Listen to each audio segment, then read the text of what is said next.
মায়ের জন্য একটা শাড়ি কিনে নিজের হাতে মাকে সেই শাড়িটা পরিয়ে দেওয়ার আনন্দটা অনেক বেশি।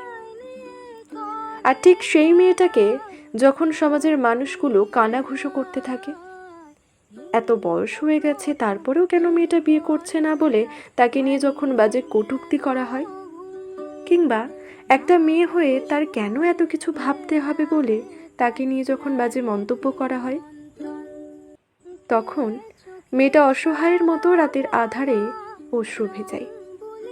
কষ্টের এক প্রবল তীব্রতা তাকে ভীষণভাবে আঘাত করে।